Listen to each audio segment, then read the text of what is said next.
தமிழ்நாட்டை போலவே டெல்லியிலும் ஒரு நல்லாட்சி அமையணும்னு தான் உங்கள் ஆதரவை கேட்டு வந்திருக்கிறேன்.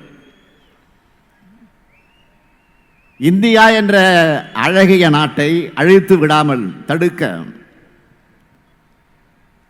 ஜனநாயக சக்திகளும் இந்திய நாட்டு மக்களும் களம் கண்டுள்ள இந்த ஜனநாயக போர்க்களத்தில் இந்தியா கூட்டணிக்கு நீங்க அனைவரும் வாக்களிக்கணும். இன்றைக்கு தமிழ்நாட்டு மக்களுடைய எண்ணம் என்னவா இருக்கு? நம் தமிழ்நாட்டை மதிக்கிற, நம் அன்னை தமிழை அரியணையில் ஏத்துகிற, நம் இனத்தை இனத்தின் பண்பாட்டை மதிக்கிற, எல்லாத்துக்கும் மேலா நம் தாய் நாட்டை பாதுகாக்கிற ஒரு பிரதமர் வேண்டும். அப்படிப்பட்ட பிரதமரைத்தான் இந்தியா கூட்டணி நிச்சயம் வழங்கும். நீங்க அளிக்கிற ஒவ்வொரு வாக்கும் ஜனநாயகத்தை, தமிழ்நாட்டை, நாட்டோட எதிர்காலத்தை, இளைஞர்களை, மகளிரை, எதிர்கால தலைமுறையை பாதுகாக்கும். இந்தியாவில் சமூக நீதி நீடிக்கணும், ஜனநாயகம் பாதுகாக்கப்படணும், வேற்றுமையில் ஒற்றுமை தொடரணும், எங்கும் சமத்துவம் தழைக்கணும், அரசியல் சட்டம் காப்பாற்றப்படணும், நம் நாட்டோட பன்முகத்தன்மை தொடரணும். அதுக்கு முதல்ல பாஜக ஆட்சியை வீட்டுக்கு அனுப்பணும். ஏன்னா பாஜக ஆண்டதும் போதும் மக்கள் மாண்டதும் போதும்னு இந்த நாட்டில் இருக்கக்கூடிய ஒவ்வொரு குடிமகனும் தயாராகிட்டாங்க. இந்த நல்ல செய்தி திருவண்ணாமலையில் மட்டுமல்ல, தமிழ்நாடு முழுக்க மட்டுமல்ல, தென் மாநிலங்களில் மட்டுமல்ல, வட மாநிலங்களில் இருந்தும் ஒட்டுமொத்த இந்தியாவில் இருந்தும் வந்து கொண்டிருக்கு. இந்த செய்தியை நல்லா உணர்ந்திருக்கிறது யார் தெரியுமா? தோல்வி பயத்தில் ஒவ்வொரு நாளும் ஏதாவது ஒரு பொய்யையும் பொருளையும் கிளப்பி மக்களை குழப்பி வாக்கு வாங்க நினைக்கிறாரே பிரதமர் மோடி. அவருக்கு தான் முதல்ல தெரியும். அதனால தான் இப்போ பயத்தில் தன்னுடைய கூட்டணியாக இருக்கிற ஐடி துறையை விட்டு ஜூன் மாதம் வரைக்கும் காங்கிரஸ் மேல நடவடிக்கை எடுக்க மாட்டோம்னு சொல்றாரு. அதே போல ஈடியை விட்டு ஆம் ஆத்மி கட்சியினுடைய எம்பி சஞ்சய் சிங்குக்கு பெயில் கொடுக்க ஒத்துக்கிறாரு. ஈடி, ஐடி, சிபிஐ இதெல்லாம் பத்தாதுன்னு நாட்டு மக்கள் குழப்ப இப்போ ஆட்சியையும் கூட்டணி வச்சு சேர்த்திருக்கிறாரு. இனிமே மோடி சொன்னா மக்கள் நம்ப மாட்டாங்கன்னு அவருக்கு தெரிஞ்சிட்டதுனால ஆர்டிஐ பேர்ல புரளிகளை கிளப்பி குரலை வித்த காமிக்கிறாரு. மோடி குழப்பத்தில் இருக்கிறார் என்பது உத்தரப்பிரதேசத்தில் போய் கச்சத்தீவு பத்தி பேசுறதுலே தெரியுது. மோடி அவர்களை, இது ஏப்ரல் தான், இன்னும் மே மாதம் இருக்கு, ஜூன் மாதம் இருக்கு. உங்கள் குழப்பங்கள் ஜூன் 4ஆம் தேதி தெளிந்துவிடும். பாஜக எனும் மக்களோட ஆட்சியிடமிருந்து நாட்டுக்கு விடுதலை கிடைத்துவிடும். ஜூன் 3 நம்முடைய தமிழக தலைவர் கலைஞருடைய 100ஆண்டு நிறைவு. ஜூன் 4 இந்தியாவினுடைய புதிய விடுதலையினுடைய துவக்க நாள். நம்ம எல்லாம் ஆளாக்கிய தலைவர் கலைஞர் தன் வாழ்நாளெல்லாம் எந்த ஜனநாயகத்தை காக்க பாடுபட்டாரோ, எந்த மதச்சார்பின்மையை உறுதியோடு நிலைநாட்டினாரோ, மத்தியில் கூட்டாட்சி, மாநிலத்தில் சுயாட்சி என தனது இறுதி மூச்சு வரை முழங்கினாரோ, அவற்றை பாதுகாக்கும் இந்தியா கூட்டணியுடைய வெற்றிக்கு கலைஞர் 100ஆண்டு பிறந்த நாள் பரிசா நாம் வழங்குவோம். சமீபத்தில் நீங்க பார்த்திருப்பீங்க, வேஷ்டி சட்டையெல்லாம் போட்டு ஒரு தமிழ் தொலைக்காட்சிக்கு பிரதமர் மோடி பேட்டின்ற பேரில் ஒரு ஷூட்டிங் பண்ணியிருந்தார். அதிலையாச்சும் உண்மையாக பேசினாரா? ஆண்டுக்கு 2 கோடி இளைஞர்கள்னு 10 ஆண்டுகளில் 20 கோடி இளைஞர்களுக்கு வேலை வாய்ப்பு கொடுத்தேன்னு சொல்லியிருந்தார்னா சபாஷ் போட்டிருக்கலாம். கருப்பு பணத்தை மீட்டுட்டேன், எல்லா பேங்க் அக்கௌண்ட்லையும் 15 லட்சம் ரூபாய் போட்டுட்டேன்னு சொல்லியிருந்தா கை தட்டி இருக்கலாம். உழவர்களோட வருமானத்தை 2 மடங்கு ஆக்கிட்டேன், விலைவாசியை குறைச்சிட்டேன், நதிகளை இணைச்சிட்டேன், தமிழ்நாட்டு மீனவர்கள் கைதை தடுத்துட்டேன், பெண்களுக்கு 33 விழுக்காடு இடஒதுக்கீட்டை செயல்படுத்திட்டேன்னு சொல்லி இருந்தார்னா உள்ளபடியே வாழ்த்தி இருக்கலாம். ஆனா அந்த பேட்டியில இது எதுவும் இல்லையே. தமிழ்நாட்டு மக்கள் கேட்கிறாங்கன்னு நானும் ஒவ்வொரு மேடையிலும் கேட்கிறேன். 10 ஆண்டு கால பாஜக ஆட்சியில் தமிழ்நாட்டுக்கு செஞ்ச சிறப்பு திட்டம் என்னன்னு சொல்லுங்கன்னு கேட்டுக்கிட்டே இருக்கேன், தொடர்ந்து கேட்கிறேன். அதுக்கு பதில் சொல்லல. அந்த பேட்டை முழுசா பார்த்தவங்க அது நியூஸ் டைமா இல்ல காமெடி டைமான்னு கொஞ்சம் கன்ஃபியூஸ் ஆக்கிட்டாங்க. ஏன்னா அமலாக்கத்துறை நடவடிக்கைகளுக்கும் தனக்கு எந்த சம்பந்தமுமே இல்லைன்னு ஒரு உருட்டாரு பாருங்க. பேட்டி எடுத்தவங்களும் ஆடி போயிட்டாங்க. மாண்புமிகு பிரதமர் அவர்களை ஜார்க்கண்ட் முதலமைச்சர் ஹேம்சந்த் சோரனை அரெஸ்ட் பண்ணாங்களே, உங்களுக்கு தெரியாதுதானா? டெல்லி முதலமைச்சர் அரவிந்த் கெஜ்ரிவால் அரெஸ்ட் பண்ணாங்களே, அதுவும் தெரியாததானா? காங்கிரஸ் கட்சியினுடைய வங்கி கணக்கில் முடக்கி உச்சநீதிமன்றத்தில் வருமான வரித்துறை பல்டி அடிச்சு வாதம் பண்ணாங்களே, அதுவும் உங்களுக்கு தெரியாது இல்லை? பாவம், உங்களுக்கு நாட்டில் ஐடி, இடி, சிபிஐ இதெல்லாம் என்ன செய்யுதுன்னு தெரியாது. நாங்கள் நம்பிட்டோம். ஐயா பிரதமர் அவர்களே, நாங்கள் நம்பிட்டோம். நீங்கள் சொல்றதை நாங்கள் முழுசாக நம்பிட்டோம். இதெல்லாம் உங்களுக்கு தெரியாதுன்னு சொன்னா நாளைக்கு உங்களுக்கும் குஜராத்துக்கு சம்பந்தம் இல்லைன்னு சொன்னா நாட்டு மக்கள் நம்புவாங்கன்னு நினைக்கிறீங்களா? அப்படியெல்லாம் நாட்டு மக்களை தப்பு கணக்கு போடாதீங்க, மிகுந்த பணிவோடு சொல்லிக்கொள்ள விரும்புகிறேன். அடுத்தடுத்து 2 பேரிடர்களை சந்திச்சோம். 8 மாவட்டங்கள் மோசமா பாதிக்கப்பட்டுச்சு. பாதிப்புகளை சீர் செய்யவும் பாதிக்கப்பட்ட மக்களுக்கு உதவி செய்யவும் 37,000 கோடி ரூபாய் வேணும்னு கேட்டோம். பாதிக்கப்பட்ட மக்களை சந்திச்சு பிரதமர் ஆறுதல் சொல்லல, கேட்ட நிதியும் தரல. ஆனா என்ன சொன்னார் தெரியுமா? நிதியமைச்சர் நிர்மலா சீதாராமனை அனுப்பி வச்சிருக்கிறேன், அவர் வந்து பார்த்துட்டு நிதியை ஒதுக்குவார்னு என்கிட்ட பிரதமர் மோடி சொன்னார். சொன்னபடி நிர்மலா சீதாராமன் மட்டும்தான் வந்தார், ஆனா நிதி வரல. நிதி ஒதுக்காம என்ன சொன்னாரு? நீங்க சும்மா சும்மா கேட்கிற போலாம் தர முடியாதுன்னு நக்கலா பதில் சொன்னார். அவருடைய பேச்சுக்களை பார்த்தப்போ ஒரு விஷயம் தெளிவா புரிஞ்சது. அம்மையார் நிர்மலா சீதாராமனை எதுக்காக நிதியமைச்சராக வச்சிருக்காங்கன்னா இது மாதிரி நக்கலா பதில் சொல்றதுக்கு தான் வச்சிருக்காங்க. மக்களுக்கு உதவி செய்யறத பிச்சேன்னு கொச்சைப்படுத்தினார் யாரு? நிதியமைச்சர் அந்த அம்மையார் நிர்மலா சீதாராமன் அவர்கள் பிச்சேன்னு கொச்சைப்படுத்தினார்.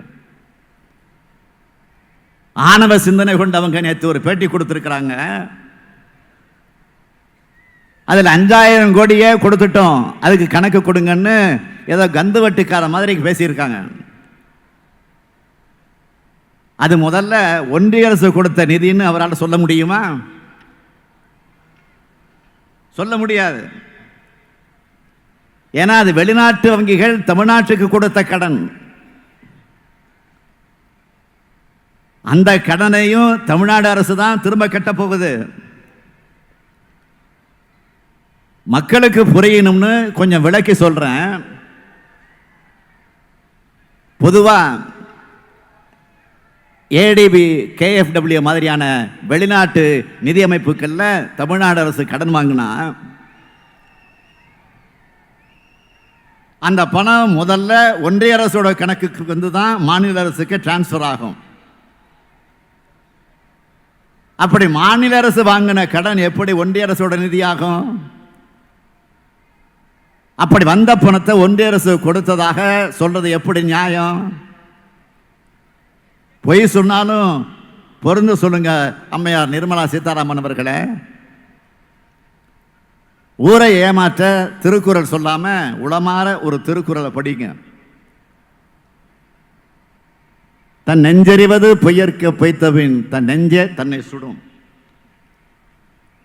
ஒன்றிய அரசு ₹1 கூட கொடுக்காம கணக்கு கேட்குங்களே கணக்கு. மாநில அரசு நிதியில் இருந்து என் மக்களுக்காக நான் பண்ணினதுக்கு கணக்கு சொல்றேன், நோட் பண்ணிக்கங்க. மிக்ஜாம் புயலால்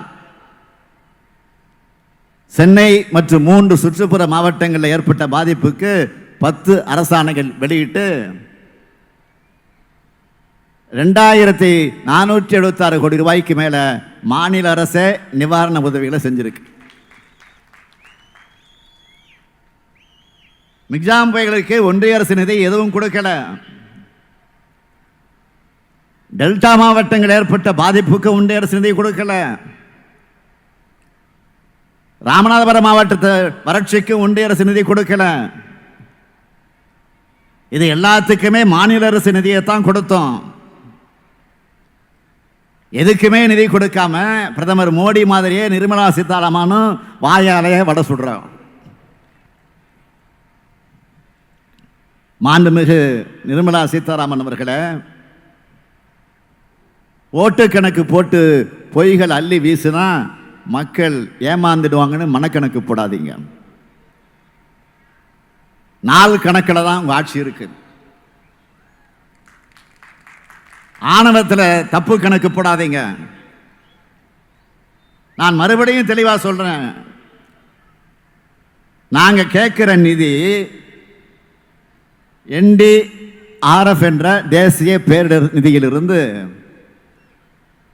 37,000 கோடி ரூபாய் கொடுங்கன்னு கேட்கிறோம். அதுல செலவு செய்யாம 58,000 கோடி ரூபாயை வச்சிருக்கீங்களா?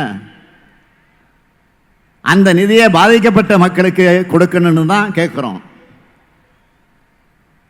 அவங்க கொடுத்ததா சொல்றது பேரர் ஏற்பட்டாலும் ஏற்படவில்லை என்று சொன்னாலும் நமக்கு கண்டிப்பா தர வேண்டிய SDRF என்ற மாநில பேரிடர் நிதி. கரகாட்டக்காரன் ஒரு சினிமா பார்த்துருப்பீங்க நீங்க, ஃபேமஸான படம். அந்த படத்தில் ஒரு சீன் வரும், வாழைப்பழ காமெடி. அது மாதிரி அதுதான் இது, இதுதான் அது அப்படின்னு சொல்லிட்டு இருக்காங்க. தமிழ்நாட்டை பார்த்தா அவங்களுக்கு நக்கலாக தான் இருக்கு. நாங்க பாதிக்கப்பட்ட மக்களுக்கு எவ்வளவு உதவிகளை பண்ணியிருக்கோம்னு ஒவ்வொரு உதவிகளை வழங்குறப்பவும் செய்தி குறிப்பா தந்து அதெல்லாம் செய்திகள்ல வந்திருக்கு. அதையெல்லாம் அம்மையார் கொஞ்சம் படிக்கணும். அதை விட்டு தமிழ்நாட்டு மக்களை பார்த்து ஏகடியும் நக்கல், நையாண்டி, கிண்டல், கேலின்னு ஆணவமா பேச வேண்டாம். ஒண்ணு மட்டும் தெளிவாயிடுச்சு, பாதிக்கப்பட்ட தமிழ்நாட்டுக்கு கொடுக்க உங்க கிட்ட பணம் இருக்கு, ஆனா மனம்தான் இல்லை. இந்த தேர்தலை பொறுத்த வரைக்கும் சர்வாதிகாரத்திற்கும் ஜனநாயகத்திற்கும் நடக்கிற தேர்தல், மதவாதத்திற்கும் மதச்சார்பின்மைக்கு நடக்கிற தேர்தல், பாஜக அழைக்கக்கூடிய சமூக நீதிக்கும் சமூக நீதிக்கும் நடக்கிற தேர்தல், பாஜக தலைமையிலான சந்தர்ப்பவாத கட்சிகளுக்கும் இந்தியா என்ற கொள்கை கூட்டணிக்கு நடக்கிற தேர்தல், வெறுப்பாட்சியை அகற்றி நல்லாட்சி அமைக்க உள்ள தேர்தல். அதை மனசுல வச்சுதான் சாதனைகளாக மாறப்போற வாக்குறுதிகளை தேர்தல் அறிக்கையில் சொல்லி இருக்கிறோம். இந்த நாடாளுமன்ற தேர்தல் அறிக்கையில் திமுகவின் சார்பில் நாம சொல்லி இருக்கிறோம். நம்மோட திராவிட மாடல் திட்டங்களை மற்ற மாநிலங்களும் பின்பற்றக்கூடிய நல்லாட்சியை நாம் வழங்கிட்டு வரோம். ஆன்மீகத்தோட முக்கியமான அடையாளமாக இருக்கிற நகரங்களில் ஒன்று இந்த திருவண்ணாமலை. ஆலயங்களில் அன்னை தமிழ் ஒலிக்க ஏற்பாடு செஞ்சிருக்கிறோம். அதனால்தான் பக்தர்கள் போற்றும் அரசாகவும் அற்பர்கள் கதரும் அரசாக நம்ம திராவிட மாடல் அரசு இருக்கு. ஆன்மீக பெரியவர்கள் மடாதிபதிகள் போற்றி பாராட்டும் அரசா நம்ம திராவிட மாடல் அரசு இருக்கு. மக்களை பண்படுத்தத்தான் ஆன்மீகத்தை பயன்படுத்தணுமே தவிர பாஜக மாதிரி மக்களை பிளவுபடுத்த பயன்படுத்தக்கூடாது. போட்டோஷாப்பில் கட்டமைக்கப்பட்ட குஜராத் மாடல் அம்பலப்பட்டு இன்னைக்கு திராவிட மாடல் என்பது இந்தியாவின் குரலாக மாறி இருக்கு. இந்த நிலையில்தான் கள்ள கூட்டணிகள் தமிழ்நாட்டுக்கு துரோகம் செய்ய வந்திருக்கு. நடக்கிறது இந்தியாவை யார் ஆளணும் என்பதற்கான நாடாளுமன்ற தேர்தல். இந்தியா கூட்டணி தான் ஆளணும்னு நாம சொல்றோம். ஆனால் அதிமுகவை பொறுத்த வரைக்கும் யார் ஆளணும்னு சொல்லாம, யார் ஆளக்கூடாதுன்னு சொல்லாம, யார் தான் உண்மையான எதிரினே தெரியாம, எதுக்காக தேர்தலில் நிற்கிறோங்கிறதே தெளிவே இல்லாம, கள்ள கூட்டணிக்கு ஆதாயம் தேடித்தர களத்துக்கு வந்திருக்கிறார் பழனிசாமி. ஒரு பக்கம் கூட்டணி முறிஞ்சிருச்சுன்னு சொல்லுவார், இன்னொரு பக்கம் பாஜக எதிர்க்க முடியாது, அது கூட்டணி தர்மம்னு சொல்லுவார். ஆளுங்கட்சியாக இருந்தால் கூடை கும்பிடு போட்டுட்டு எதிர்கட்சிகள் அரசியலுக்காக எதிர்க்கிறாங்கன்னு சொல்லுவார். எதிர்கட்சியா மக்களால் ஓரங்கட்டப்பட்ட பிறகு எதிர்கட்சி ஏன் எதிர்க்கணும்னு அரசியல் தத்துவ மேதைகளை மயங்கி விடுற மாதிரி புது புது தத்துவங்களாக புலம்புவார். இப்படிப்பட்ட பழனிசாமி தமிழ்நாட்டுக்கு மட்டும் துரோகம் செஞ்சவர் இல்லை, தன்னை சுற்றி இருந்த அத்தனை பேர் முகத்திலையும் குத்துனவர். அவருடைய ஃப்ளாஷ்பேக் என்ன, அவருடைய பின்னணி என்ன, அவருடைய ஃப்ளாஷ்பேக் என்ன, கொஞ்சம் ரிவைண்ட் பண்ணி பார்ப்போமா? அம்மையார் ஜெயலலிதா மறைந்த பிறகு பழனிசாமி முதல்ல சசிகலா அணியில் இருந்தார். அம்மையார் சசிகலா முதலமைச்சர் ஆகணும்னு முயற்சி பண்ணப்போ பன்னீர்செல்வம் தர்மயுத்தம்னு ஒன்று காமெடி பண்ணார். இந்த நிலைமையில் அம்மையார் சசிகலா சிறைக்கு போக அந்த அம்மையார் கால் நோக்கி ஊர்ந்து தவழ்ந்து கூவத்தூர் கவனிப்புகளால் முதலமைச்சரானார் பழனிசாமி. உடனே டிடிவி தினகரனுக்கு ஓட்டு கேட்டு போனார். ஆர்கே நகர் எலெக்ஷன் கேன்சல் ஆகிடுச்சு. கட் பண்ணால் பன்னீர்செல்வம் கூட கூட்டணி சேர்ந்து அதே தினகரனுக்கு எதிராக பிரச்சாரம் பண்ணிட்டு இருந்தார். அடுத்த பொதுக்குழுவில் பன்னீர்செல்வத்திற்கு வாட்டர் பாட்டில் மரியாதை பண்ணாங்க. இப்படி ஒரு மெகா சீரியல் எடுக்கிற கதை மாதிரி குழப்பங்கள் நிறைந்த துரோக கதை தான் பழனிசாமியோட கதை. இப்போ பிரிஞ்சு போனவங்க பாஜக கூட நேரடி கூட்டணியாகவும் பழனிசாமி கள்ள கூட்டணியாகவும் வந்திருக்காங்க. இதில் யாருக்கு யார் நண்பன், யாருக்கு யார் எதிரி, யாருக்கு யார் துரோகி, இதற்கு பதில் என்ன தெரியுமா? இவங்க ஒட்டுமொத்தமாக தமிழ்நாட்டுக்கும் தமிழ்நாட்டு மக்களுக்கும், ஏன் ஒட்டுமொத்த இந்திய மக்களுக்குமே எதிரி மட்டுமல்ல, விரோதமான கூட்டணி. தமிழ்நாட்டை வஞ்சித்த பாஜக, அதுக்கு துணை போகக்கூடிய பாமக, தமிழ்நாட்டை பாழ்படுத்தின அதிமுக என்ற இந்த துரோக கூட்டணியை ஒரு சேர வீழ்த்துங்கள். தமிழ்நாட்டின் முன்னேற்றத்திற்கு துணை நிற்க போகக்கூடிய இந்திய கூட்டணியுடைய ஒன்றிய அரசு ஆட்சியில் அமர்த்துங்கள். அதற்கு திருவண்ணாமலை தொகுதியில் திராவிட முன்னேற்ற கழகத்தினுடைய வேட்பாளர் சி.என். அண்ணாதுரைக்கும், ஆரணி தொகுதியில் திராவிட முன்னேற்ற கழகத்தினுடைய வேட்பாளர் எம்.எஸ். தரணிவேந்தனுக்கும் உதயசூரியன் சின்னத்தில் வாக்களிக்கணும்னு உங்களை எல்லாம் நான் வேண்டி விரும்பி கேட்டுக்கிறேன். தமிழர்கள் பாஜக மாதிரி அடக்க பார்ப்பவர்களையும் ஏற்றுக்க மாட்டாங்க, அதிமுக மாதிரி அடிமையாக இருக்கக்கூடியவங்களையும் ஏற்றுக்க மாட்டாங்க. கடந்த 2 தேர்தலில் நிரூபித்த மாதிரி இந்த தேர்தலை நீங்க காட்டணும். மீண்டும் அழுத்தம் திருத்தமாக சொல்லுகிறேன், நீங்கள் அளிக்கிற வாக்குதான் இந்தியாவை காப்பாற்றும், தமிழ்நாட்டை காப்பாற்றும், எதிர்கால தலைமுறையை காப்பாற்றும். பாசிசத்தை வீழ்த்த இந்தியாவை காக்க உங்கள் ஸ்டாலின் அழைக்கிறேன். 40 நமதே, நாடும் நமதே. சொல்லுங்க, 40 நமதே, நாடும் நமதே. 40 நமதே, நாடும் நமதே. இன்னும் சத்தமா, 40 நமதே, நாடும் நமதே. டெல்லி கோட்டைக்கு கேட்கணும். சொல்லுங்க, 40 நமதே, நாடும் நமதே. நன்றி, வணக்கம்.